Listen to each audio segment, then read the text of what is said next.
Star प्रचारक को भी नहीं आने दिया करनाल में, यहाँ तक गुटबाजी थी।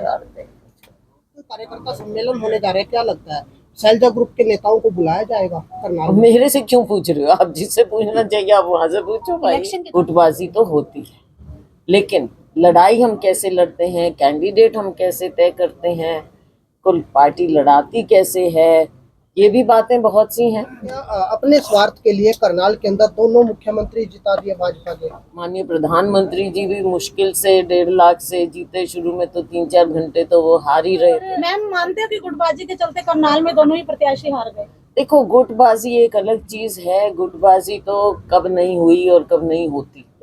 मैम दिल्ली हाउस पर हुड्डा जी ने और उदयभान जी ने और भी सांसद थे पीसी की थी, लेकिन आपको वो भूल गए, उदयभान जी भी भूल गए और हुड्डा जी भी भूल गए। जनता ना भूले, किसी और के भूलने से मुझे क्या फर्क पड़ता है। नहीं, आपका नाम क्यों नहीं लिया गया? ये तो वो तो आप उनसे पूछना, मुझे क्या मालूम।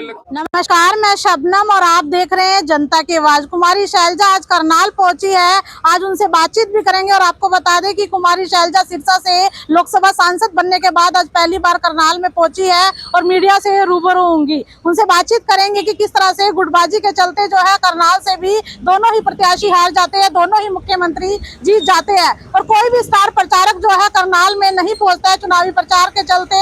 और कांग्रेस के अंदर जो है इतनी गुटबाजी देखी जाती है कि हरियाणा के नेता दिल्ली में जाकर जो है प्रेस कॉन्फ्रेंस में कुमारी शैलजा का नाम ही लेना भूल जाते हैं। तो चलिए आज इन सभी मुद्दों पर जो है कुमारी शैलजा से बातचीत करेंगे। भी कार्यकर्ता वर्कर्स बुरा नहीं मानना, पहले अपन सारे कार्यकर्ता ही हैं, नेता बाद में। भारत जोड़ो यात्रा, फिर न्याय यात्रा, हमने भी यात्रा की। एक माहौल बना पूरे देश में भी और हमारे प्रदेश में भी, और जिसका फायदा हम सबको मिला है और पार्टी आगे बढ़ी। मुझे खुद सिरसा के लोगों ने एक ऐतिहासिक जीत दी है। तो मैं सभी का, आप लोगों का भी, मीडिया का भी धन्यवाद करूंगी कि आपका सहयोग रहा और अच्छे ढंग से हम आगे बढ़े हैं। आगे हमारे सामने चुनौतियां हैं देश में, जो विचारधारा की चुनौती है। इस चुनौती को हम सब ने स्वीकारा है, हमारी पार्टी ने, हमारे नेतृत्व ने, राहुल जी ने, खड़गे जी ने, सोनिया जी ने, प्रियंका जी ने, हम सब ने इस चुनौती को स्वीकारते हुए आगे बढ़ने का संकल्प लिया है देश की सेवा के लिए।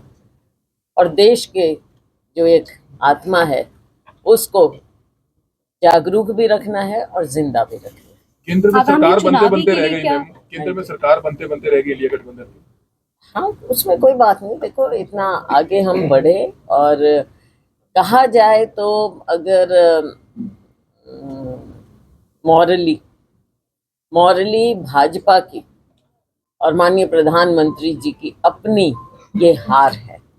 ना तो इन्हें जो ये बहुमत की बात करते थे 370 400, ना तो उसके कहीं नज़दीक भी पहुँचे ये। और जिस तरह का इन्होंने देश के ऊपर एक विचारधारा और एक तरीका अपना काम करने का वो थोपने का प्रयास किया, उसको इस देश ने पूरी तरह से कंप्लीटली नकारा है। ये एक असलियत है। अब इसको ये माने ना माने, आंकड़ों में ये कहें कि तीसरी बार बन गई है सरकार, तो ये कोई भाजपा की सरकार तो बनी नहीं। ये तो अब एनडीए का इन्होंने जैसे किया है वो इनकी सरकार बनी है, लेकिन मॉरली ये इनकी हार है। आप गठबंधन में क्या रहेगा, जैसे कि कुरुक्षेत्र में अनुराग डांडा आरोप लगा रहे हैं कि कांग्रेस। अब देखो, इनमें भी आपस में कितना विरोधाभास है इनकी अपनी पार्टी में, तो उस पर आज के दिन कोई टिप्पणी करना उचित नहीं होगा। इस समय बताएगा और नेतृत्व। आगामी चुनावी के लिए क्या तैयारियां रहेंगी? आगामी चुनाव के लिए देखो, क्योंकि 3-4 महीने बचे हैं, जून जुलाई अगस्त सितंबर, 3 महीने बचे हैं और 3 महीने में हमको हरियाणा के लोगों के बीच में जाकर जो उन्होंने शुरुआत की है इस लोकसभा से, इसको हमें पुख्ता करना है और लोगों के बीच में जाएं, कैसे जाएं, क्या हम बातें लेकर जाएं, इन सब बातों पर पार्टी विचार करके इसके लिए पूरी तैयारी सभी लोग करें। और नीचे ज़मीन पर जो हमारा कार्यकर्ता है, सबसे पहले हम देखो 2 चीज़ होती है, जनता और कार्यकर्ता। तो जनता और कार्यकर्ता का हमें विशेष रूप से ध्यान देना पड़ेगा कि लोगों की क्या उम्मीदें हैं और कार्यकर्ता जिसने इतनी मेहनत की है उसकी क्या उम्मीद है। तो सबसे पहले हम इनका ध्यान करें, तभी हम नीचे ज़मीन पर लड़ाई लड़ सकते हैं। प्रदेश का संगठन कब तक बनके तैयार हो जाएगा? अब ये तो एक बहुत $1 मिलियन क्वेश्चन है आपका, पहले से है, मेरे समय से भी है, मुझसे भी पहले है। तो अब जल्दी मुझे उम्मीद है कि इसको पूरा कर पाएंगे। सिरसा में मैम दो पूर्व प्रदेश अध्यक्ष कांग्रेस के आमने सामने थे, कुमारी शैलजा और अशोक तंवर।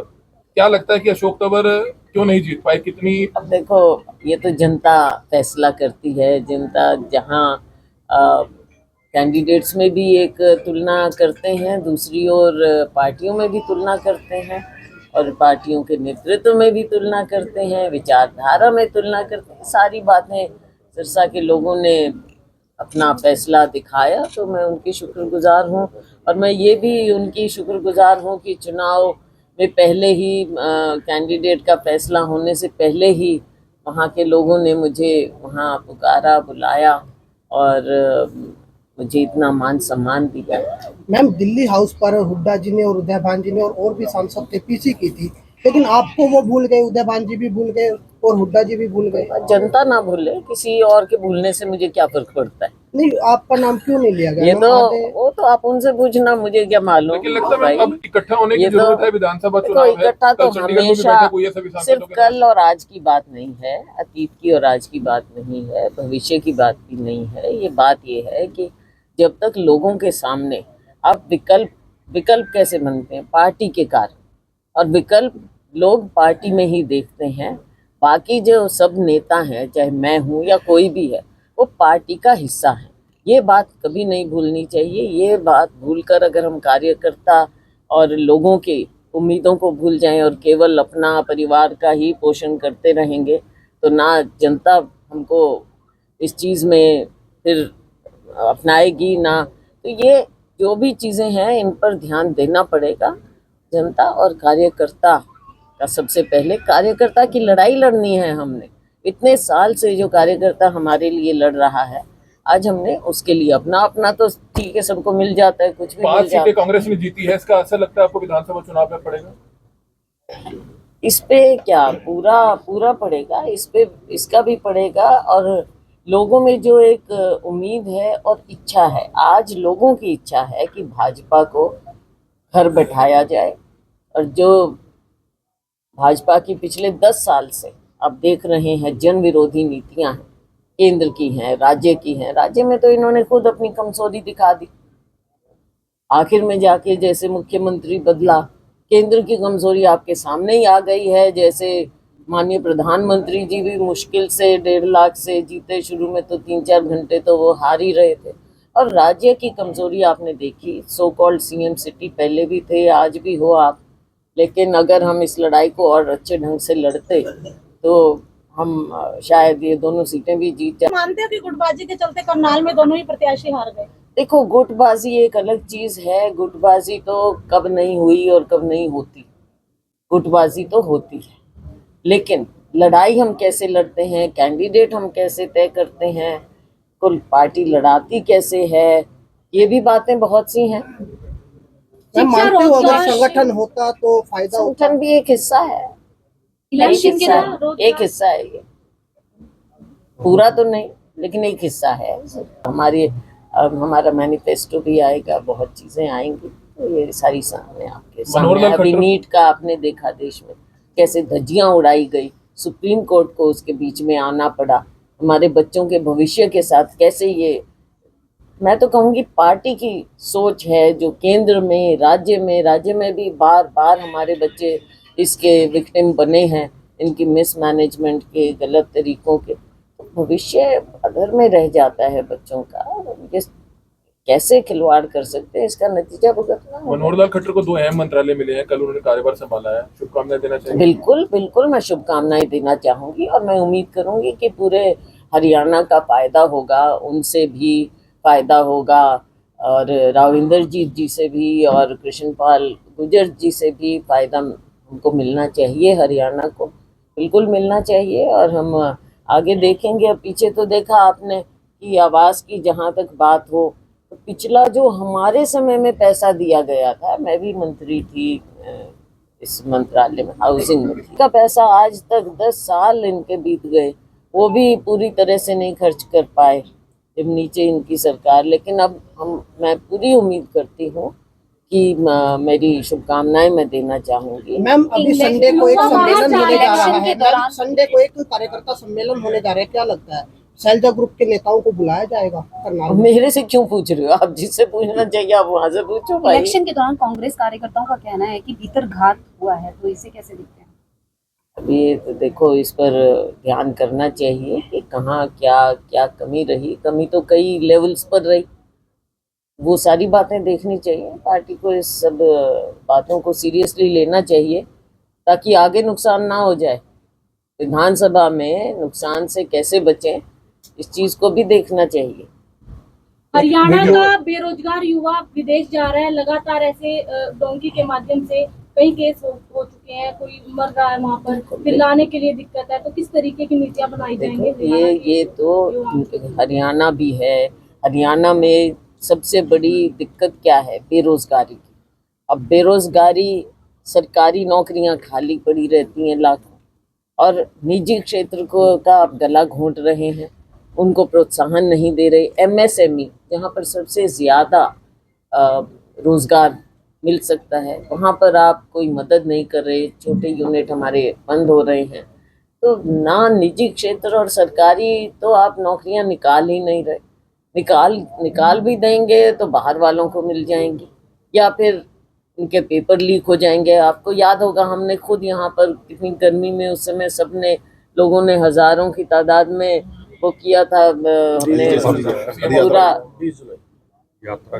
यात्रा हमने प्रदर्शन किया, पद यात्रा की, और उसमें सुरजेवाला जी, किरण चौधरी जी ने, हमने सभी साथियों ने मिलकर किया। तो ये एक ऐसा मुद्दा है जिसकी ओर भाजपा सरकार कतई गंभीर नहीं है, और इसी कारण से हमारे युवाओं का शोषण होता है, चाहे विदेश में हो चाहे अपने देश में हो, राज्य में। देखा नहीं, गुटबाजी कभी खत्म होगी मैम? गुटबाजी तो देखो, अब सब अगर अपना मन साफ करें, मन तो साफ करना चाहिए ना। पार्टी को साथ लेकर चलने की इच्छा मन में होनी चाहिए।